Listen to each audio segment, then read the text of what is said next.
যখন আমার আপনার মরণের সময় হয়ে যাব, মারা যাব, মসজিদের পালকিটা আমার বাড়িতে হাজির হয়ে যাবেন।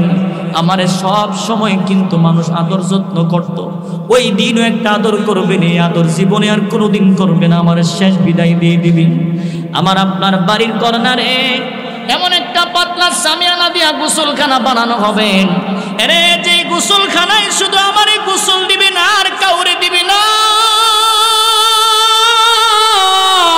আর কোনোদিন আমার এই জায়গায় ঢুকানো হবে না। আমার আপনার শরীর থেকে কাপড়গুলো যখন খুলবেন, নবী বলেন যখন বান্দাটা যদি গুনাহগার হয়, যখন তার শরীরে পানিগুলো ডইলা দেওয়া হয়, পানি ঢেলে দেওয়া হয়, সাবানটা লাগায় যখন তার এইভাবে ঘষা দেয়, ওই বান্দাটা যদি গুনাহগার হয়ে যায়, ওই সামিয়ানার ভিতর থেকে চিৎকার দিয়া বলতে থাকেন, রে আস্তে আস্তে আমারে ঘষা দাও, তোমাদের হাতের চাপ আমি সহ্য করতে পারি না। আল্লাহু আকবার জোরে বলেন। কিন্তু তার এই কান্নার আওয়াজ পৃথিবীর কেউ শুনতে পারে না। এই যে দামি দামি কাপড় চোপড় লাগাইলাম, আমার সমস্ত কাপড়গুলো খুলে নিল, আমার লজ্জা শরমের চিন্তা ভাবনার কেউ করলো না। এই যে আমারে বিদায় দিয়ে দিবেন, আমারে গোসল দিলেন, আমারে গোসল দেওয়ার পরে যখন আমারে বাহির করবে, এই যে আমারে বাহির করে দিবেন, ধনী গরিব সবার জন্য পুরুষের 3 টুকরা, মেয়ে হইলে 5 টুকরা কাপড় দিবে। অন্য আত্মীয় স্বজনেরা আমার আপনার বাড়ির পাশে কবরস্থানে আমার জন্য 3.5 হাত জায়গা রিজার্ভ করে রাখবেন, ছোট বড় সবার জন্য। আমার বাড়ির জায়গায় বাড়ি আছে। আজকে যদি আমার আপনার মরণ হয়ে যায়, যেই 5 তলার উপরে আমার বাসস্থান ছিল, আমার বিবি আমার লাশটারে নিচে নামায়া দিবেন, 5টা মিনিট দেরি করবে না। এই যে আমার এই বিদায় দিয়ে দিবেন, এবার একটু মনোযোগ দিয়া কথাগুলি শুনেন, কার জন্য কি করছেন। এই যে আমারে গোসল দিয়া এইখান থেকে আমারে বাইর করে দিবেন, যেই সাবানটা দিয়ে আমারে গোসল দিল, ওই সাবানটা যদি পরবর্তীতে আমার বিবিরে দেওয়া হয়, আমার মায়ের যদি দেওয়া হয়, মাথার বাড়ি দিতে পারবেন, এই সাবানটা আর কোনোদিন ব্যবহার করবে না। এই কথা ঠিক না বেঠিক জোরে বলেন। আরে কার পিছনে জীবন কাটাইলাম, কার পিছনে আমার জীবন নষ্ট করলাম। এইখানে শুধু শেষ নয়, যখন আমার এই পালকিতে উঠায় বিদায় দিয়ে দিবেন, ওই সময় আমার আপনার আব্বা আম্মা, আমার আপনার আব্বা আম্মা পালকিটাতে দৌড় দিয়ে আইসা পালকিটাতে লাফ দিয়া ধরবে, আর চিৎকার দিয়া বলতে থাকবেন, রে আমার ছেলেটারে শেষবারের মতো একবার দেখা, আর কোনোদিন আব্বা ডাক আমি শুনবো না। এই যে কান্নাকাটি করলো, কেউ কিন্তু আমার সাথে কবরে যাবে না। ওই যে আল্লাহ বলছে নিচের দিকে আবার নিচে নামায়া দিব, নিচের দিকে নিচে নামায়া দিব। এই যে নিচে নামছি আমি, দেখেন, এরপরে যখন আমার বিবির কাছে একদল মানুষ গিয়া বলবেন, কোনো দাবি থাকলে তারে মাফ করে দাও, মাফ করা না করা এটা আমার বিবির ব্যক্তিগত বিষয়। আর একদল মানুষ দেখবেন আমার মাইক দিয়ে এলান করছেন, আব্দুর রহিমের জানাজা সকাল সন্ধ্যা 6টা বাজে অনুষ্ঠিত হবে। মাইকের ঘোষণা শুরু হয়ে যাবে, মানুষ আমল নামা ভালো হইলে জানাজা দিবে, না হয় এমনি থাকবে। আমার আপনার বাচ্চাগুলি খাটিয়ায় দৌড়ে দৌড়ে বলবেন, আব্বা আজকের পর থেকে আপনিও বুঝি জনমের এতিম হয়ে যান, আমাদেরকেও এতিম বানায় দেন, আর কোনোদিন কেউ আমাদের জন্য বাজার থেকে মজা আনবে না। এই হলো আমাদের আপনার আমার আপনার জীবন। আল্লাহ বলেন, সুম্মা রাদাদনাহু আসফালা সাফিলিন, নিচের থেকে নিচে নামায়া দিব। খাটিয়া লইয়া যখন কবরের দিকে রওনা হয়, ওই সময় রাসূল বলেন, বান্দাটা যদি গুনাহগার হয়, খাটিয়ায় শুয়া শুয়া কান্দিন আর বলেন, এরে আমারে কবরের দিকে লইয়া যায় না, আমার কবরে 99টা সাপ, এই সাপের চুবল আমি সহ্য করতে পারবো না। কিন্তু আমার আপনার কান্না কেউ শুনবে না। ওই দিন আমার আপনার বিদায় হয়ে যাবে। সুম্মা রাদাদনাহু আসফালা সাফিলিন। কিন্তু আল্লাহ তাআলা পরের আয়াতে বলেন, ইল্লাল্লাযীনা আমানু ওয়া আমিলুস সলিহাত, তারা তাদের জন্য নয়, যারা নেক আমল ঈমান আনবেন, যারা নেক আমল করবেন, তাদের আমল আমি আল্লাহ তাআলা লাগাতার দিতেই থাকবো, দিতেই থাকবো। সুবহানাল্লাহ জোরে বলেন। ইল্লাল্লাযীনা আমানু ওয়া আমিলুস সালিহাত ফালাহুম আজরুন গায়রু মামনুন। আল্লাহ তাআলা বলেন, যারা ঈমান আনার পর নেক আমলগুলো করবেন, ঈমান আনার পরে নেক আমল করবেন, মানে হইল আমার আপনার অভ্যাস যদি থাকেন যৌবনকালে নামাজ পড়া, অভ্যাস যদি থাকেন যৌবনকালে রোজা রাখা, যখন একটা মানুষ বৃদ্ধ হয়ে যায় আল্লাহ তাআলা ফেরেশতাদেরকে বলতে থাকেন, রে আমার ফেরেশতারা শুন, আমার বান্দা যৌবনে নামাজ পড়লো, আমার বান্দা যৌবনকালটা ইবাদত দিয়া কাটাইলো, এখন বান্দা বৃদ্ধ হয়ে গেল, আমি তো যৌবন নিয়ে নিলাম, সুতরাং যৌবনকালে তাহাজ্জুদ পড়তে এখন বুড়া হওয়ার কারণে পারে না, যৌবনের সওয়াব লেখা যেন বন্ধ না হয়, কবর পর্যন্ত বান্দার সওয়াব চলতে থাকবেন। সুবহানাল্লাহ। আল্লাযীনা আমানু ওয়া আমিলুস সালিহাত। মায়েরা আমার, এবার বলেন তো কার পিছনে সময় কাটাইলাম, কার পিছনে দৌড়লাম? আল্লাহ যে বলছেন নিচের থেকে নিচে নামায়া দিবেন, এটা তো দুনিয়ার সিরিয়াল। এবার আসেন পরকালের জগৎ, যখন আমার আপনার আসরের ময়দানে হাজির করা হবে, ওই দিন হবে আসল নিচে নামার, আসলে উপরে ওঠা। ওই দিন যদি কারো আমল নামা যদি ডান হাতে আসেন জান্নাতি, আর যদি আমল নামা বাম হাতে আসেন জাহান্নামী, এমন নিচে নামবেন, এমন অশান্তি পাবেন, দুনিয়ার শান্তিও শান্তি না, দুনিয়ার অশান্তিও কিন্তু অশান্তি নয়, দুনিয়ার ভালো কিন্তু পরিপূর্ণ ভালো না, দুনিয়ার খারাপও পরিপূর্ণ খারাপ নয়। কারণ হলো এই দুনিয়ার মরণ আছে, পরকালের জীবনের কোনো মরণ আর হবে না, এইখানে আর কোনো মরণ নাই। এই জন্য আল্লাহ তাআলা বলেন সবার জন্য নয়, যারা নেক আমল করবেন, ইল্লাল্লাযীনা আমানু ওয়া আমিলুস সালিহাত। প্রথম শর্ত হইল যারা ঈমান আনার পরে নেক আমল করবেন। এবার বলেন তো ঈমান আমাদের আনার দরকার আছে না নাই? আরো জোরে বলেন, আছে না নাই? কিন্তু ঈমান যে আনবো, আল্লাহ কিন্তু ঈমানদারদেরকে আবার বলছেন আমিনু কামা আমানান নাস, আমিনু কামা আমানান নাস। আল্লাহ তাআলা বলেন, এর ঈমান আনো তাদের মতো ঈমান। ঈমান যে আমরা আনবো, আল্লাহ তাআলা বলছেন ঈমান আনো তাদের মতো ঈমান। আল্লাহ আমরার কথা কেন কইল না? আল্লাহ যে বলছেন ঈমান যে আনবা তাদের মতো ঈমান, তাদের মতো ঈমান, আমাদের মতো বলেন নাই, আল্লাহ তাদের মতো বলছেন। কাদের কথা বলে? যারা নাকি ঈমানের জন্য নিজের জীবনটারে বিসর্জন দিল, কোনোদিন ঈমান ছাড়লো না। সুবহানাল্লাহ জুড়ে বলেন। আমরা তো লড়ে সরে ঈমান, এক বাটার চা খায় আর এক বাটারে বুট দিয়ালা, কথা কন না দি শিম লড়াইলা কিমন জোর ঈমানের জায়গা মাইপা গেছে, আমি নেন না রাত্রে উঠে এই জায়গার শিম এই জায়গা নিচে গা, কথা কন না দি। ইয়েতিমের মাল খাইতে খাইতে ভাই যখন একটা মরে গেছে গা, বড় ভাইটা চিন্তা করে ছোট ভাইয়ের মালটা কেমনে জমিটা দখল করে খাওয়ান যায়। এমন লোক বুঝি নাই, আমার বাংলাদেশ অভাব নাই, তা হুদা সৎকার 70% লোক এমন লোক চিন্তা ভাবনা করে মানুষের তা মাইরা কেমনে খাইব। আরে কথা কন না দি, মাইরা খাইব কেমনে?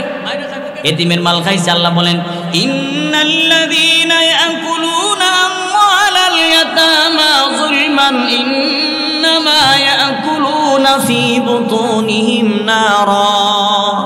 আল্লাহ তাআলা বলেন, কোন মানুষ যদি এতিমের মাল পেটে ঢুকায়, এতিমের মাল পেটে ঢুকাইলো, সে যেন এতিমের মাল ঢুকাইলো না, সে যেন জাহান্নামের আগুন ঢুকাইলো। এতিমরে মোহাব্বত করলে লাভ আছে না নাই? আরো জোরে কোন আছে না নাই? আমার আপনার নবী বলেন, কোন মানুষ যদি এতিমের গার্জিয়ান হয়ে যায়, আরে কোন মানুষ যদি এতিমের অভিভাবক হয়ে যায়, আল্লাহর রাসূল বলেন এই দুইটা আঙ্গুল দেখায়া বলছেন, আঙ্গুল দুইটা যেমন কাছাকাছি, এতিমের গার্জিয়ান ওই জান্নাতে আমি নবীর সাথে এমন কাছাকাছি থাকবেন। সুবহানাল্লাহ জুড়ে বলেন। আমাদের দেশে তো এতিমরা লাঞ্ছিত, অপমানিত, অপদস্থ, এতিমের খবর নাই। বিধবা মহিলারে আমরা কোনো অপমান মান সম্মান দেয় না। এরে কুরবানির দিন আমার ঘরে গোশত রান্না হয় 10টা বাজে, কিন্তু এতিমের ঘরে কোনোদিন 10টার সময় রান্না হয় না, রাইতের 8টা রান্না হয়। আরে কথা ঠিক না বেঠিক জোরে বলে? এতিমের ঘরে রান্না নাই, 10টা বাজে কুরবানি দিয়ে আমার বাচ্চা খায়া বাহির হইল। আপনার আমার বাচ্চাটা যখন খায়া বাহির হইল, এমনি তুই এতিম বাচ্চার সাথে মোলাকাত হয়ে গেল। কি দিয়া খাইছ? বলে আমি খাইছি তো কুরবানির গোশত কলিজা বাজি দিয়া। এতিম বাচ্চাটা মার কাছে গিয়ে বলতে থাকেন, মাগো মাগো দেন আমারে একটু কুরবানির গোশত দেন, আমি 1 প্লেট খাবার খাবো। ওই বিধবা মহিলাটা কলিজা পাটা চিৎকার লয়া এতিম বাচ্চাটারে জড়ায় দুইরা কান্দেন আর বলেন, মালিক আমি কেমনে বুঝাই তার আব্বা দুনিয়াতে নাই, আমি কেমনে বুঝাই তার ঘরে যে এখনো পর্যন্ত 1 টুকরা গোশত কেউ দিল না, এতিমের গোশত কেউ দিল না, তারে কেউ খাবারও দিল না। মায় কান্দে আর বলে, কান্দিস না, এই মহল্লার ভিতরে বুঝি একটা মানুষ নাই তোরে 1 প্লেট খাবার খাওয়াইতো। ওই মহিলাটারে আপনি যদি 1 প্লেট খাবার পৌঁছায়া দিতেন, এতিম বাচ্চাটারে যদি আপনার বাচ্চার সাথে আইনা যদি আপনি খাওয়ায়া দিতেন, মদিনা থেকে মদিনার নবী খুশি হয়ে যাইতো। কারণ আমার নবী এতিমরে মহব্বত করতেন। আমার নবী আমার আপনারে জানায়া দিল, উম্মত এতিমদেরকে মহব্বত কর, কারণ আমি রাসূল জানি যার বাবা নাই বাবা হারানোর কি ব্যথা আমি রাসূল জানি। কারণ আমি রাসূল দুনিয়ায় আসার পরে আমার আব্বারে আমি পাইলাম না, 6টা বছর পরে আমার মারে আমি হারাইলাম, আমার মা বাবার খেদমত করার কোনো সুযোগ পাইলাম না। এই জন্য আল্লাহর নবী বলেন, আমার উম্মতের বলছেন, নবী বলেন তোমরা এতিমদের খেদমত করো, এতিমদের মাল খায়ো না, এতিমদেরকে তোমরা সহযোগে। 3 ফলের কসম আল্লাহ তাআলা বলেন, ওয়াজাইতুন জাইতুনের কসম। 2টা ফলের কসম আল্লাহ কেন করলেন?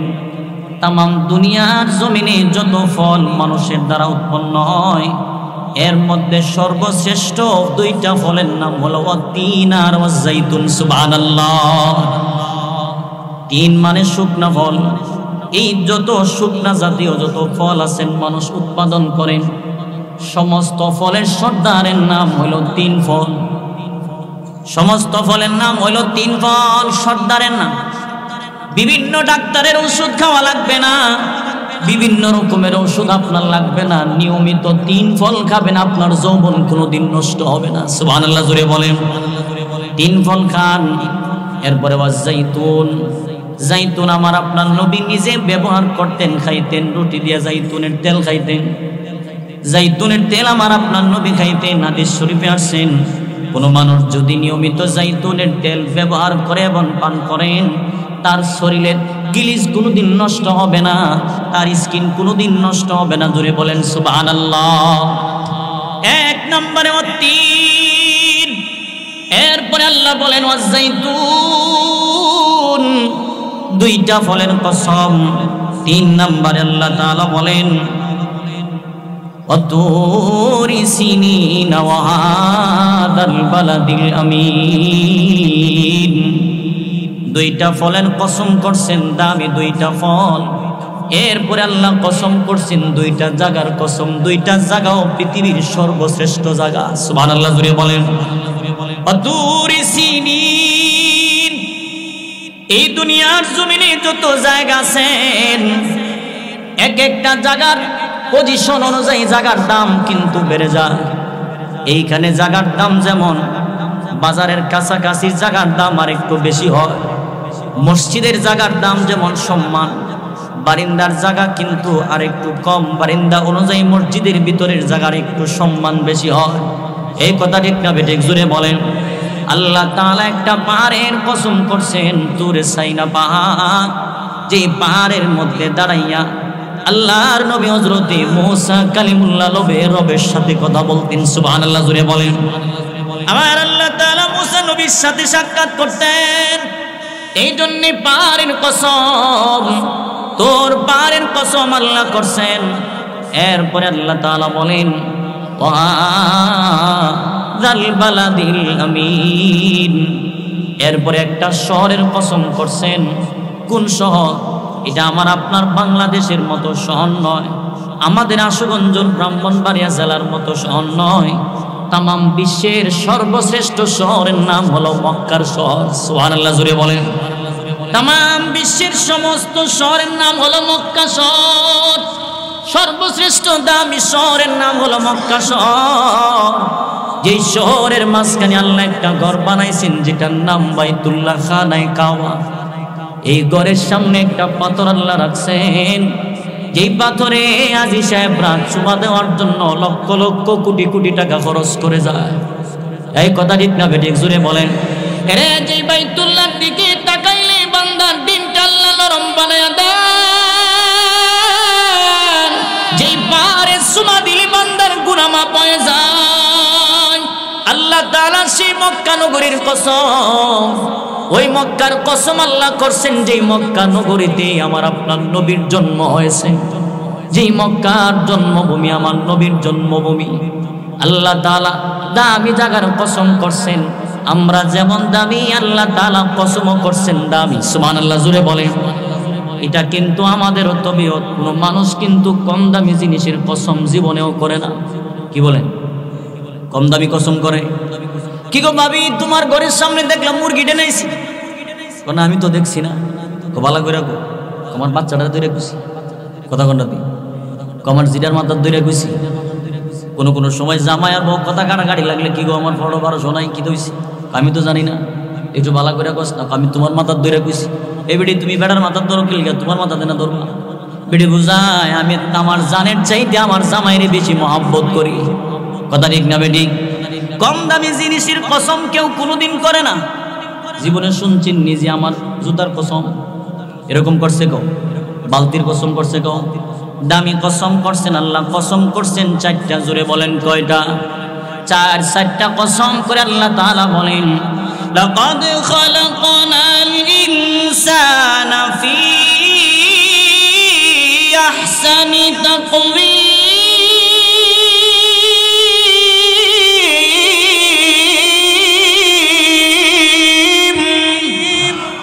আল্লাহ তাআলা বলেন অবশ্যই অবশ্যই আমি আল্লাহ তাআলা প্রত্যেকটা বান্দা বান্দির অবয়ব সুন্দর যদি আমি আল্লাহ বানাইছি। সুবহানাল্লাহ জোরে বলেন। আবার আল্লাহ তাআলা আমারে আপনারে জানায় দিলেন গোলাম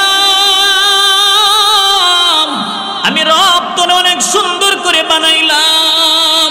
এর যদিও আমার আপনার দেখতে শরীরের গঠন যদিও দেখতে কালো হয়ে যায়, যদিও আমার আপনার একটু লম্বা খাটো আল্লাহ বানাইছেন, কিন্তু সবচাইতে সুন্দর বানাইছেন। কতদিন কত দূর পর্যন্ত আল্লাহ সুন্দর বানাইছেন। এই সুন্দরটা আল্লাহ কেমন ভাবে তৈরি করছেন। কোন কোন সময় মানুষ যখন কোনো মাল বানায় আগে মালের ফর্মা বানানো হয়। কথা কন্যা দি, কোনো মাল বানাইতে গেলে আগে মালের ফর্মা বানান। আমারে আপনারে বানানোর আগে আগে লৌহে মাহফুজে আল্লাহ তাআলা আমার আপনার পুরা আকৃতি আল্লাহ গঠন সেই জায়গায় টনায় রাখছেন। সুবহানাল্লাহ জোরে বলেন।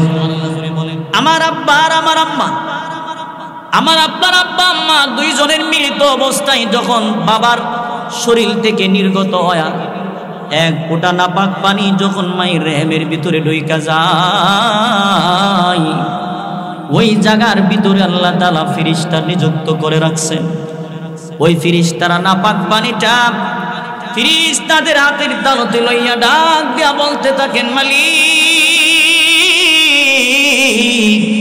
এই যে পানিটা কাজে লাগাবো নাকি নষ্ট করে দিব?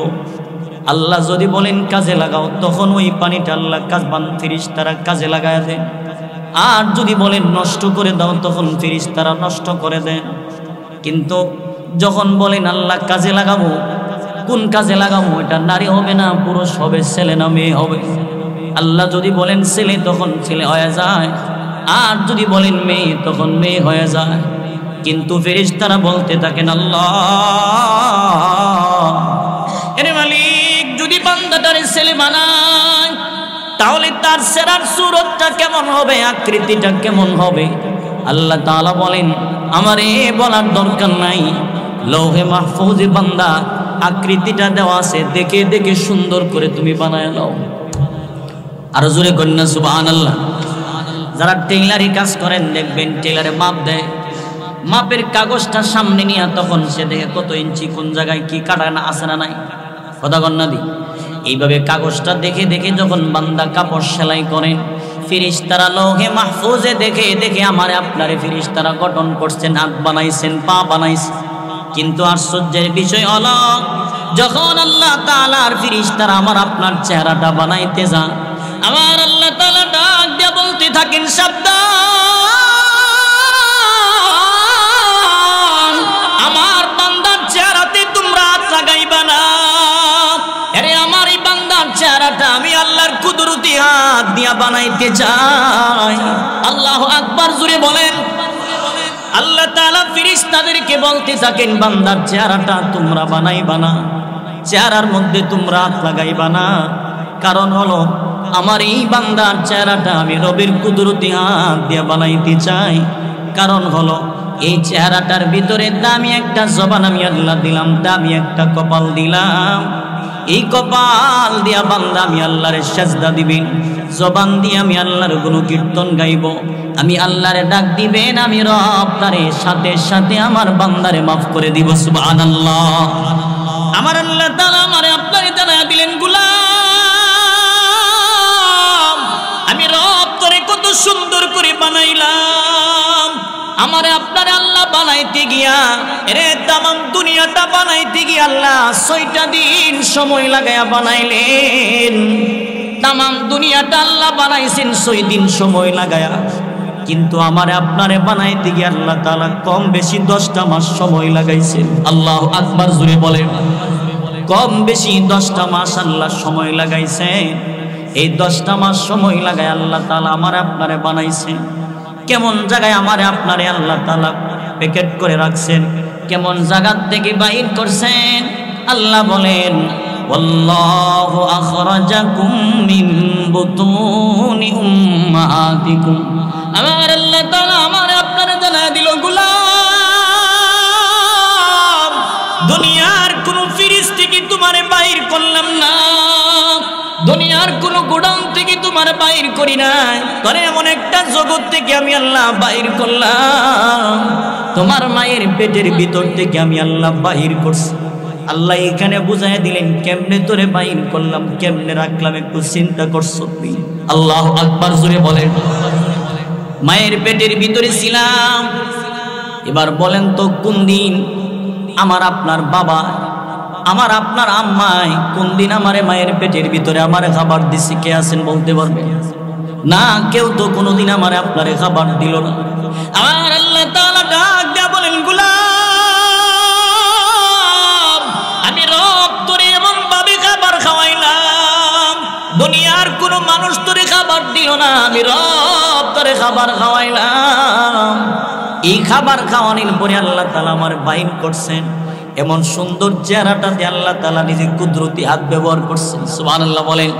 যেই চেহারাতে আমার রবের কুদরতি হাত লাগা যায়, যেই চেহারাতে আমার রবের কুদরতি হাত লাগছেন, ওই চেহারাটা বলেন তো দামি না কম দামি? এই জোরে বলেন, দামি না কম দামি? এই কারণে আল্লাহর নবী বলেন, কোন মানুষের সাথে ঝগড়া লাগলে চেহারাতে থাপ্পড় দেওয়া, সর থাপ্পড় দেওয়া, আঘাত করা চেহারার মধ্যে নিষেধ। কি বলে? চেহারাতে সর থাপ্পড় দেওয়া নিষেধ, কিন্তু আমাদের প্রথম টার্গেট থাকে বেটার সাফা বরাবর। কথা কন না দি? প্রথম টার্গেটটা থাকে সাফা বরাবর। স্বামী স্ত্রী দুইজন ঝগড়া লাগলে বেটার ডান বাম তাকায় না, বিড়ির নাক বরাবর মেরে নাক ফুল ভালাই দে। কথা কন না দি? নাক ফুল ভালাই দে। এই যে চেহারাতে মার দিলেন, চেহারাতে মারা যাবে না, কারণ হলো এটা আল্লাহ তাআলা এমন সুন্দরভাবে নিখুঁতভাবে বানাইছেন। একটু নজর করে দেখবেন আল্লাহ কত সুন্দর করে বানাইছে। নাকটারে যদি এই জায়গায় না দিয়ে আল্লাহ নাকটা পিছনে দিত, কোনো কিছু খাওয়ানোর আগে পিছনে দেখতো এটা গান্ধা হয়েছে না ভালো হয়েছে? কথা কন না দি? আল্লাহ তাআলা এমন সুন্দর করে বানায়া আল্লাহ তাআলা ঘোষণা দিয়েছেন, লাকাদ খালাকনাল ইনসানা ফি আহসানি তাকওয়িম। আল্লাহ বলেন, আমি অবশ্যই অবশ্যই মানুষকে সুন্দর বানাইলাম। কত দূর পর্যন্ত সুন্দরের এরিয়া। আমাদেরকে আল্লাহ সুন্দর বানাইছেন শুধুমাত্র বাংলাদেশের জন্য নয়, আল্লাহ আমাদের যে আল্লাহ তাআলা বলেন ইহ জগতের জন্য আল্লাহ সুন্দর বানাইছেন। সুবহানাল্লাহ, জোরে বলেন। ইহ জগতের জন্য সুন্দর। মুফাসসিরিন কেরামগণ বলেন ইহজগতের সিরিয়াল, ইহজগতের সীমানাটা কতটুকু পর্যন্ত, ইহজগতের সীমানাটা কতটুকু পর্যন্ত। আমার আপনার ধারণা হইল সূর্য যেইখান থেকে ওঠে যেই জায়গায় গিয়ে ডুবে যায় এতটুকু পর্যন্ত বুঝি সীমানা। কিন্তু যদিও এতটুকু পর্যন্ত সীমানা, এতটুকু পর্যন্ত কিন্তু সমস্ত মানুষের বসবাস নাই। আল্লাহ বলেন আমি রব তোরে এমন সুন্দর করে বানাইলাম শুধুমাত্র এই দুনিয়ার জন্য। যেই জায়গায় আছি আমাদেরকে আল্লাহ সুন্দর বানাইছেন কতটুকু এরিয়া লয়া। আমরা যেই জমিনে আছি বলেন তো এটার নিচে আরো জমিন আছে না নাই? আরো জোরে বলেন। এটার নিচে আরো এমন 6টা জমিন, এই জমিনের নিচে আরো 6টা জমিন আল্লাহ রাখছেন। এমন ভাবে এই জমিনের থেকে নিচের জমিনটা আরো বড়, এটার পরের জমিনটা আরো বড়। এমন ভাবে 7টা জমিন আল্লাহ বানাইছেন। এই 7টা জমিন আল্লাহ তাআলা বানায়া এই 7টা জমিন রে আল্লাহ তাআলা একটা পাথরের উপরে বসায়া রাখছেন। সুবহানাল্লাহ, একটু জোরে বলুন না। একটা পাথরের উপরে 7টা জমিন আল্লাহ বসায় রাখছেন। এই পাথরটা আবার আল্লাহ কোন জায়গায় রাখছেন? আরে আমার আল্লাহর কুদরত, আমার আল্লাহ তাআলার কত বড় কুদরত। এই तमाम 7 জমিনকে আল্লাহ তাআলা একটা পাথরের উপরে আল্লাহ বসায় রাখা দেয়। শুধুমাত্র পাথরের উপরে রাখা আল্লাহ কেন নাই, এই পাথরটা আবার একটা মাছের পিঠের উপরে আল্লাহ বসায় রাখছেন। সুবহানাল্লাহ, জোরে বলেন। এই পাথরটা একটা মাছের পিঠের উপরে আল্লাহ বসায় রাখছেন। এবার বলেন তো যেই পাথরের উপরে জমিন রাখছেন এই জমিন পাথরটা জমিনের থেকে ছোট না বড়? আরো জোরে কোন? আরো বড়। এই পাথরটা যখন আরো বড় হয়, এই পাথরটা একটা মাছের পিঠের উপরে রাখছেন, এই মাছটা তো পাথর থেকে আরো বড়। সুবহানাল্লাহ, জোরে বলেন। এই মাছটা পাথর থেকে আরো বড়। এই মাছটারে আল্লাহ তাআলা পানির উপরে বাসায় রাখছেন, পানির উপরে বাসায় রাখছেন। পানির পরিমাণটা বলেন তো আরো বড় না ছোট? আরো জোরে কোন? পানির পরিমাণটা আরো বড়। এই পানিটা আল্লাহ তাআলা কোন জায়গায় রাখছেন? এই পানিটা আল্লাহ তাআলা একটা প্লেটের উপরে আল্লাহ তাআলা বসায় রাখছেন। আরো জোরে কোন? সুবহানাল্লাহ। এই পানিটা আল্লাহ তাআলা একটা প্লেটের উপরে বসায় রাখছেন। আবার ওই প্লেটটা কোন জায়গায় রাখছেন? ওই প্লেটটা আল্লাহ তাআলার কুদরতি হুকুমের উপরে শূন্য স্থানে এই প্লেটটা বসে আছেন। সুবহানাল্লাহ। আমার আল্লাহ তাআলা আমারে আপনারে জানায়া দিলেন, গোলাম তোমার সৌন্দর্য শুধু এই দুনিয়া পর্যন্ত না, এই নিচের জমিন পর্যন্ত, নিচের 7টা জমিন পর্যন্ত তোমার এরিয়া। এই যে 7টা জমিনের নিচে এই যে একটা পাথর আছেন, মাছ আছেন, প্লেট আছেন, এটার নিচে হইল পাতালপুরি। আমাদের বাসায় বলে পাতালপুরি, কিন্তু আমরা যখন টিউবওয়েল থেকে পানি উঠাই কই পাতাল থেকে পানি আইছে। কথা কোন না? টিউবওয়েল থেকে পানি উঠাইলে কই পাতাল থেকে পানি আসছেন। মূলত পাতালপুরি হলো সেই জায়গায় যেই জায়গায় প্লেটটা আল্লাহ শূন্য স্থানে বাসায় রাখছেন। সুবহানাল্লাহ।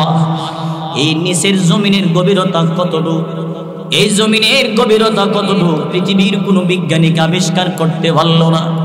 সমস্ত বিশ্বের বড় বড় বিজ্ঞানীরা রিসার্চ করতে লাগলেন।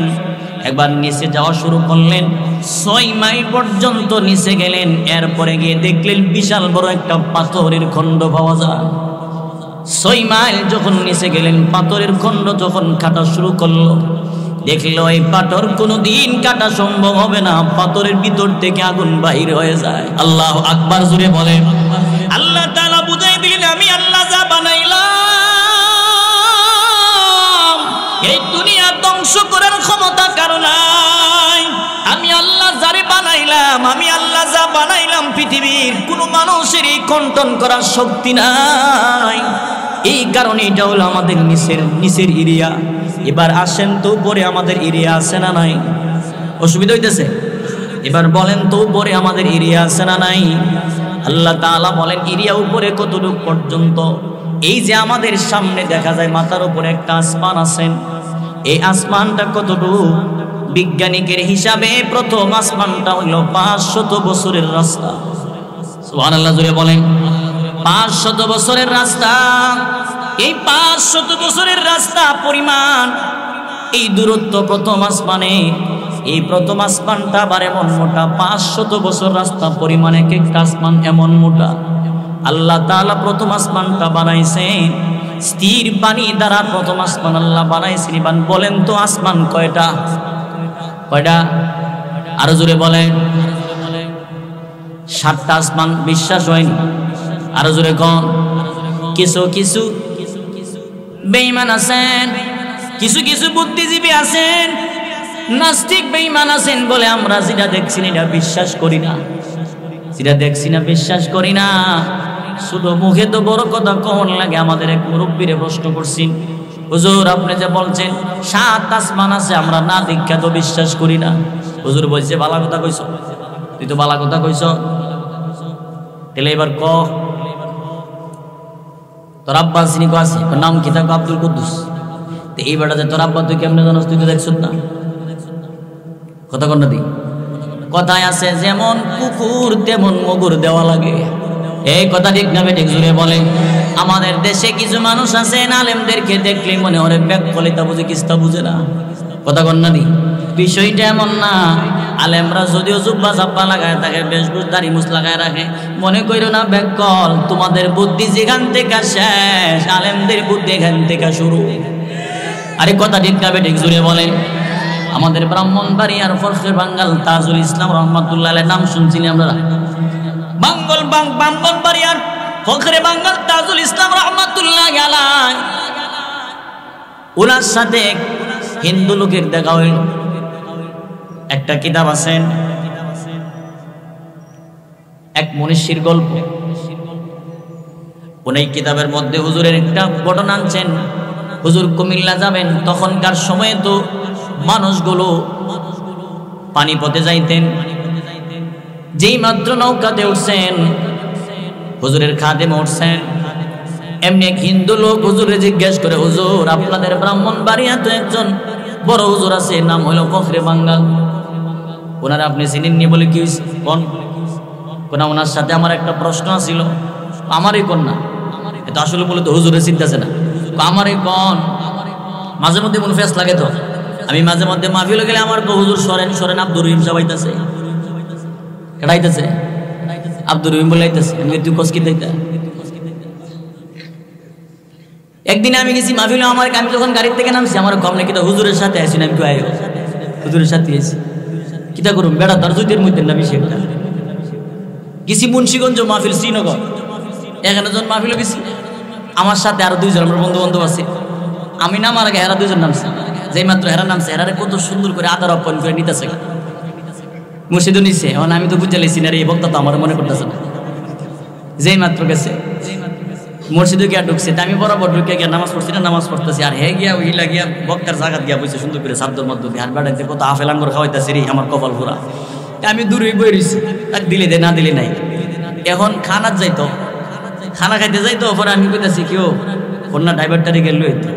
তখন আমার সাথে একটা গিয়া বেড়ারে কইতেছে মসজিদের ইমাম সাহেব, হুজুরের ড্রাইভারটারে গেল, ড্রাইভার গেল। হে বেড়া আবার এলারে কয়ে দিয়েছে আমার দেখা যায় আপনার সাথে লোকটারে কোন গেল। তখন আমার কইতেছে কেউ আমরা বলে গিয়া ড্রাইভারে লইতে আমি কিতা করুন দে, আমি যাই লিয়ে লই গা বাড়ি না, আপনি যাই গেলাম খাইতাম। কি ফদ্দার ইলিশ সাইজের ইলিশ দিতেছে আস্তে আস্তে বাজি করিয়া। অনেরা সবারই ইলিশ দিয়ে, আমারে তো আর দেয়। কি মুসিবত বললাম রে, কিরে আমারও দেশ থাকে রে। আমি তো কেউ ভাই দেন না একটা ইলিশ, ছোট মানুষ তত খাওয়ান লাগে না। খায় যাই হোক জোর করে লইলাম, ফদ্দার ইলিশ তো খাওয়ান লাগবো, আমরা ঘুরতাম যাই খাইবার লাগে, দেন কিছু খাইতাম না, দিছি। বয়ানের সময় এসে পরে যেই বেটা আমার দাওয়াত দিছে, হে বেটা মোবাইলও মিলে, আর হে বেটা দেখিনি জাত তো আর মিলে না। মূল আর গাজর হয়ে রয়েছে, দেখছিলাম তো মূল অন্তত গাজরের মতো, এটা তো মিলতেছে না, বেটা কোনো রোগ মিলিতে পারতেছে না। পরে ইলারে কইতেছে হুজুর এমনি এমনি বয়ান করলাম, আও আর কত গোড়া চাপড়িতে রাখতাম, বক্তা ওই কোনাত বইছি, দৌড় দেয় আমার আঞ্জা ধরছে, হুজুর যা করছে তো ভুল করছি, আমাদের খাওয়াইছি না। আমি থাক বাদ দিন। পরে বয়ান করছি, এবছর আবার এই মাহফিলে দাওয়াত আছে, জানুয়ারির 20 তারিখ যাবো। কইছে হুজুর গত বছর তো খাওয়াই যাচ্ছি না ইলিশ মিলিশ, এই বছর খাওয়াই দেব না, যাতাম এটা আইন। হুজুর রে কইতেছে হুজুর চিনেননি? আরে কষ্ট আমার কাছে কোনা, আপনি কে উত্তর দিতে পারবেন? কোনা কো আমার কাছে দেখি আমি পারিনি। হুজুর আপনাদের ধর্ম ইসলাম, ইসলাম ধর্মের মধ্যে কেমন নিয়ম মানুষে গরু জবাই করলে খাওয়ান যায়, কিন্তু আল্লাহ যদি মাইরালা এটারে খান না, কারণ কি? এটা আবার কোন নিয়ম? প্রশ্ন তো ঠিক আছে। মানুষে যদি গরু জবাই করে এটা খাওয়ান যায়, আর আল্লাহ মারলে খান না, কারণটা কি? হুজুর কো তোরে কেমনে বুঝাইতাম? এবার ক, তোদের বাড়ির পাশে টিউবওয়েল আছে না নাই? ক আছে। পানি খাস না? ক পানি তো খায়। ক আল্লাহর দেওয়া পানি তো সবার সাথে আছে, সাইড পাকের লেগা কষ্ট করে টিউবওয়েল থেকে পানি খাস। কথা কর না দি? যেমন কুকুর তেমন মুকুর। কথা ঠিক না বেঠিক? জোরে বলে। হুজুরে আরেকটা ঘটনা হইল, হুজুর হোটেলের মধ্যে খানা খাইতেছেন, হুজুর হইল প্লেট মুচ্চা খাবার খান, সুন্নতি খাবার খান। দুই ভদ্রলোক বয়া সিগারেট খাইতেছে, চা খাইতেছে, আর ট্যাংলা রাইতেছে। দেখ রে মৌলবীরা কেমন উপাস, কেমন উপাইসা মৌলবী, দেখ প্লেট ভেঙ্গা খাই লিতেছে। এবার টিটকারি করে হুজুর আরে জিগা, হুজুর আপনি যে এমন ভাবে খাইতেছেন, আপনার বাড়ির কুকুর বিড়াই কি খা? হুজুর কোকিরি তুইলা হরিস নামের উত্তরটা দেই। হুজুরে ক, আমার বাড়ির কুকুরে ট্যাংলা লাড়ায় আসার বিড়ি খা। কথা কন। সকল বুদ্ধিজীবীর বুদ্ধি যেখান থেকে শেষ, আলেমদের বুদ্ধি এখান থেকে শুরু। ঠিক না বেঠিক? জোরে কন। ভাইরা আমার, সাত আসমান আমরা না দেখলেও আমাদের আব্বা দেখছেন। কথা ঠিক না বেঠিক? সাত আসমান যদিও আমরা দেখি না, আমাদের আব্বা দেখছেন, আমাদের নবী দেখছেন, আমাদের দুই আব্বা, রুহানি আব্বা আর আমাদের আদি পিতা দেখছেন। আদম নবী আর আমাদের নবীর আল্লাহ তাআলা সাত আসমান সাত জমিন দেখাইছেন, তামাম দুনিয়া দেখাইছে। আল্লাহ তাআলা বলেন, আল্লাযী খালাকা সাবআ সামাওয়াতিন তিবাকা। আরে সাতটা আসমান আল্লাহ বানাইলেন। প্রথম আসমানটা আল্লাহ তাআলা স্থির পানি দিয়া বানাইলেন। সুবহানাল্লাহ, জোরে বলেন। প্রথম আসমানটা আল্লাহ তাআলা পানি দ্বারা বানাইছেন। দ্বিতীয় আসমানটা আল্লাহ তাআলা লোহা দ্বারা বানাইছেন। সুবহানাল্লাহ বলেন। তৃতীয় আসমানটা আল্লাহ তাআলা রূপা দিয়া বানাইছেন, পিতল দিয়া বানাইছেন। তৃতীয় আসমানটা আল্লাহ তাআলা পিতল দিয়া বানাইছেন। এরপরে আল্লাহ তাআলা চতুর্থ আসমানটা আল্লাহ তাআলা রূপা দ্বারা বানাইছেন। পঞ্চম আসমানটা আল্লাহ তাআলা স্বর্ণ দ্বারা বানাইছেন। 6 নম্বর আসমানটা আল্লাহ তাআলা ইয়াকুত দ্বারা বানাইছেন। 7 নম্বর আসমানটা আল্লাহ তাআলা নূরের দ্বারা বানাইছেন। সুবহানাল্লাহ বলেন। এমন ভাবে আমাদের মাথার উপরে 7টা আসমান, এই দুনিয়ার জমিন থেকে 7 আসমানের দূরত্ব যতটুকু, এর থেকে আরো এই পরিমাণ সময় হচ্ছে সিদরাতুল মুনতাহা। সুবহানাল্লাহ, জোরে বলেন। ওই সিদরাতুল মুনতাহা পর্যন্ত আমাদের এরিয়া। এবার বলেন তো, আমাদের সৌন্দর্য আল্লাহ যে এরিয়াটা দিয়েছেন, কম না বেশি? আরো জোরে বলেন। আল্লাহ বলেন, লাকাদ খালাকনাল ইনসানা ফি আহসানি তাকওয়িম। আমার আল্লাহ তাআলা আমারে আপনারে জানায় দিল, গোলাম আমি রব তোরে অনেক সুন্দর করে বানাইলাম। ওয়ালাকাদ কাররামনা বানি আদম। আল্লাহু আকবার, জোরে বলেন। আল্লাহ তাআলা বলেন, আমি তোরে অনেক সম্মান দান করলাম, তোরে সম্মানিত বানাইলাম। আল্লাহ তাআলা বলেন, শুধু তাই নয়, तमाम पृथिवीर सर्वश्रेष्ठ मानव हिसेबे तोरे घोषणा दिलाम। हुजूर आल्लाह आमादेरके बानाइছেন सुंदर बानाइছেন। माझे मध्य तो मयना सुंदर पावा जाए, टिया सुंदर पावा जाए, विभिन्न प्रजातिर प्राणी पावा जाए, सुंदर देखा जाए। सुंदर सुंदर प्राणी यदिও আল্লাহ বানায়া থাকেন, আল্লাহ বলেন যদিও প্রাণীগুলো সুন্দর বানাইছি, এই তাদের বানানি আর তোর বানানির মধ্যে রাত দিন ব্যবধান। কারণ তাদেরকে বানাইলাম তারা মুখ দিয়ে খাবার খায়, আর আমি আল্লাহ তোর এমন সুন্দর করে বানাইলাম তোর খাবারটা হাত দিয়ে আমি আল্লাহ তোর মুখে উঠায় দিই। তার খাবারটা বান্দা তোর মুখে আমি আল্লাহ উঠায় দিলাম। গাভীর একটা মুখ আছেন, গাভীরও জিহ্বা আছেন, গাভীরও নাক আছেন, আমারও মুখ আছেন, আমারও জিহ্বা নাক আছেন। এবার বলেন তো গাভী আর আমার মধ্যে পার্থক্য আছে না নাই? গরু ছাগল আর আমার মধ্যে পার্থক্য কেমন একটু শুনেন। গাভীর একটা জিহ্বা আল্লাহ দিছেন, গরুরে জিহ্বা দিছেন। জিহ্বার মধ্যে আল্লাহ তাআলা মজা স্বাদ বোঝার যোগ্যতা দিলেন, আমারেও দিলেন। কিন্তু আমার মধ্যে পার্থক্যটা কোন জায়গায়? আমার আপনার মধ্যে পার্থক্যটার কথা আল্লাহ কোরআনে বলেন, আর রহমানু আল্লামাল কুরআন খালাকাল ইনসানা আল্লামাহুল বায়ান। আল্লাহ তাআলা বলেন, গোলাম যদিও গাবি বানাইলাম, গরু বানাইলাম, যদিও গরুর জিহ্বা আছে, কিন্তু গরুর বক্তব্য দেওয়ার ক্ষমতা আমি আল্লাহ দিছি না। সুবহানাল্লাহ জুড়ে বলেন। গরুরে বক্তব্য দেওয়ার ক্ষমতা আমি আল্লাহ দিছি না। এই যে আমারও জিহ্বা আছেন, গরুরও জিহ্বা আছেন। এবার বলেন তো, আমরা যেমনি কথা বলি, কোনো প্রাণীকে আর এমনি কথা বলতে পারিনি। এবার বলেন তো, আমরা দামি না কম দামি? আরো জোরে কন। এই বের পরে আল্লাহ তাআলা আবার সুন্দর করে বলছেন, সুন্দর যে বানাইলাম, তুমি যদি তোমার নিজের অতীত যদি নিজে ধরে না রাখতে পারো, সাবধান। সুম্মা রাদাদনাহু আসফালা সাফিলিন।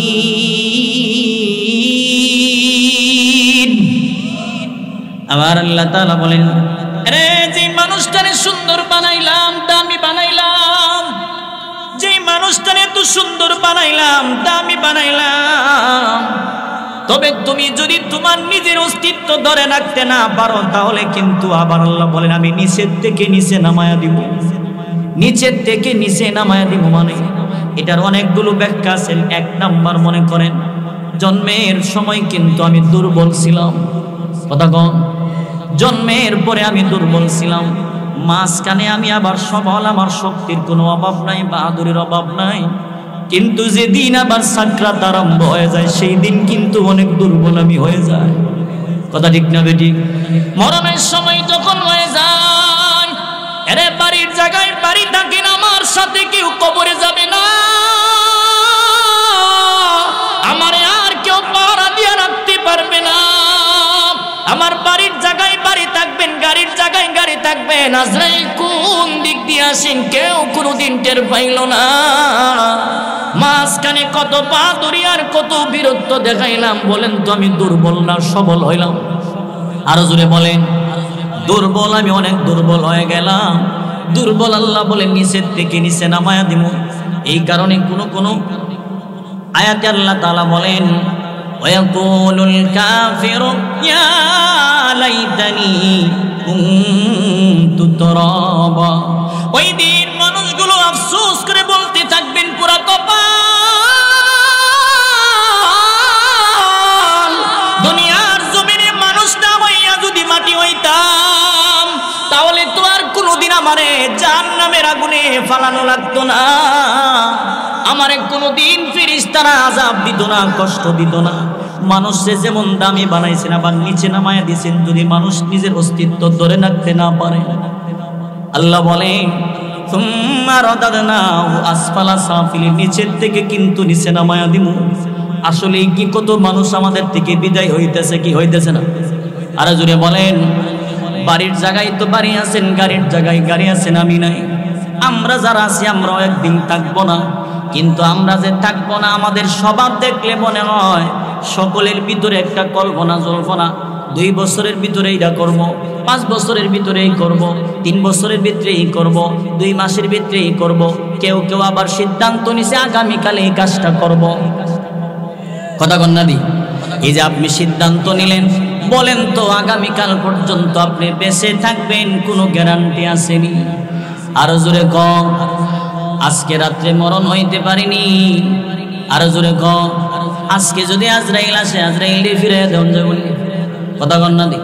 যদি কোন আজরাইল আজকে যাই গিয়া, সামনের মঙ্গলবারে কিস্তি আছে, দিয়া লই ঘরে আমারে নিও, কি কম? আজরাইল কব, কিরে আমি কেমনি ফিরত যাইতাম? কিস্তিওয়ালা বেড়া হইতো ফিরত জানা, কিস্তিওয়ালা বেড়া ফিরা জায়গা। বেড়ারা যদি কোন আমি বিকাল বেলা দিমু, বিকাল বেলা এইখানে বয়া পাবেল বেড় দোকানে বয়া চা খাইব বিকাল পর্যন্ত, টেকা না লইয়া বেড়া বাড়ির থেকে যাইতো না। কথা কন না দি?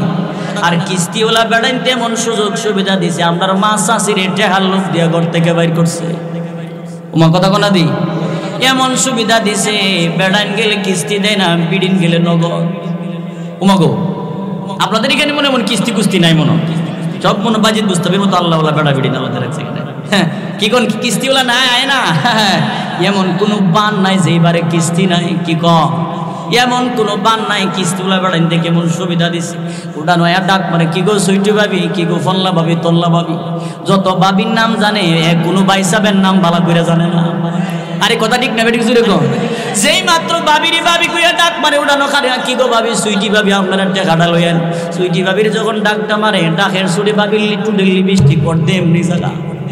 উমা কথা কন না দি বেড়া মানুষ টাকা তুলতে যাইব তো তুমি আইলে কেমন তো না হিলারে লিও কথা কম যে বিড়ির টাকা উড়াইছেন কিস্তি উড়াইছেন বিড়ির কলজাটা 12 কেজি ওজন বেড়া একদিন যদি গরব হয়ে থাকে তো ফাজলামি করো মঙ্গলবার যে কিস্তি আসবে দি খবর নাই এর মেলা আমার জ্বালায় ঘুরে মারি লাইল কথা কন না দি জ্বালায় ঘুরাই বলে মারি লাইছে কত পুরুষ আছে আরে আমরা দেশে তো নারী নির্যাতনের মামলা হয় পুরুষ নির্যাতনের মামলা চালু হওয়া দরকার কথা কন না দি পুরুষ নির্যাতনের অভাব নাই আরে কত পুরুষ আছে নির্যাতনের শিকার বুকে বলতে পারে না বুকে চাপা দিয়া রাখে মাঝে মধ্যে বন্ধু বান্ধব লিয়ে বিড়ি সুরটারে উমা কথা কন না দি দুঃখ দূর করি কিরে কি হয়েছে রে কারি কইস না জ্বালার শেষ জ্বালায় আর বাঁচতাছি না মহিলারাও এমন জ্বালা দেয় পুরুষ কিন্তু বলতে পারে না সইতেও পারে না জ্বালার অভাব নাই এমনও পুরুষ আছে কইতেও পারে না সইতে পারে না খালি বুকে চাপা দিয়া ঘুরের কিতা করতাম রে না কিতা করতাম খালি কিতা করতাম কে ঘুরে মা কথা বল না দি হ্যাঁ মাঝে মাঝে কেউ জোরে জোরে কইতেছে হুজুর মনের কথাটা কইতেছে হুজুর জ্বালা জোরায় না জ্বালা জোরায় না জ্বালা জোরায় না কিস্তিওয়ালা মানুষ ফেরত যায় না এবার বলেন তো আজরাইল যদি আসেন আজরাইল ফেরত যাইবনি আরো জোরে কোন যদি বলেন আমার আগে নিয়ে যাও আগে নিব আরো জোরে কোন ইদা আজালুহুম লা ইস্তাখিরুনা সাআতাও ওয়া লা ইস্তাকদিমুন আল্লাহ তাআলা বলেন যখন সময় হয়ে যাবে ঠিক ওই সময় নিয়ে যাবে কোনোদিন 1 সেকেন্ড আগে পিছে হবে না মরণ হয়ে যাবেন কিন্তু আমার আপনার বুঝার বিষয় হলো এই যে আমার বাড়ি আমার গাড়ি আমার সংসার আমার বাড়ি আমার মা বাবা আমার বন্ধু বান্ধব আমি যে করলাম এই যে পরিবারের জন্য রবের হুকুম বিধিবিধান বাদ দিলাম নামাজ পড়ার সময় আমি পাইলাম না ইবাদতের সময় আমি পাইলাম না ফ্যামিলির চাপে এই যে পরিবার করতেছেন যারা পরিবার চালান আমি গ্যারান্টি দিয়া বলে গেলাম আপনি একলা মানুষ কষ্ট করেন খবর নিয়ে দেখবেন আপনার মাথার গাম পায়ে ফেলান পরিবারের 5টা সদস্য থাকলে সবাই আপনারে সমান তালে কিন্তু ভালোবাসে না এই জুড়ে কোন ঠিক না বেটি ভাইয়ের অভিযোগ বোনের অভিযোগ বিবির অভিযোগ সবার অভিযোগ এই যে বিবির জন্য কষ্ট করেন সকাল থেকে সন্ধ্যা পর্যন্ত সিএনজি চালান বিড়ি দুপুরবেলা কইছেন একটা সাবান নাই বাড়িতে ঢোকার পরে বিড়ি আগে দরকার ছিল আপনারে গোসলের পানি দেওয়া কথা কন না দি দরকার ছিল আপনারে গোসলের পানি দেওয়া আপনার একটা তৈলা ঢাকায় দেওয়া কিন্তু বললে জিজ্ঞেস করবো আমার ক্রিম ডান শুনি করবো না মন নাই তো ওইটা তো মন থাকতো না এটা তোমার মনে থাকতো না বেরিয়ে একটা যারা মারবো কি করছেন সারাদিন দরকার ছিল সারাদিন কষ্ট করে আসছেন গোসল করে কমপ্লিট খাবার দাবার খাওয়ায় সুন্দরভাবে বলার দরকার ছিল আমি যে বলছিলাম ক্রিম ডানার কথা স্মরণ আসিনি যদি বলে না স্মরণ নাই বুঝায় বলার দরকার যে আগামীকাল একটু কষ্ট করে মনে করে নিয়ে আইসেন বিড়ি যখন কোনা আনছি না বিড়ি গোসল করে বেড়া যখন বাধ্য নিজে বেড়ে খাইলাম কথা কন না দি ও তুমি লয়ে খাইলাম এর উপরেও যদি বিড়ি বাইরা দে সামোসার কট্টার আওয়াজের সুরে বোঝা যায় বেড়ারে ফাললে বেড়া বাইটটা খাইলে কথা কন না দি তরকারি বাঁধবো কট্টার মধ্যে বিড়ি কর তোর রাগের সুরে তরকারি ফালায় দে মাটির মধ্যে নেও খাও এই যে করতেছেন সংসার করছেন বিবির জন্য করতেছেন মাথার গাম পায়ে ফালান 5টা বছর বিদেশ করতেছেন কয়েকটা বছর পর্যন্ত মা বাবার সাথে কোনো দেখা সাক্ষাৎ নাই বন্ধু বান্ধব আপনজন বলতে এই জায়গায় কেউ নাই লাস্টটা পর্যন্ত যদি আপনি এই জায়গায় মারা যান লাস্টটা দেশে আসতে কয়েক মাস সময় লাগা যায় এই যে বিবির জন্য আপনি করতেছেন এই যে কষ্ট করলেন এবার বুঝেন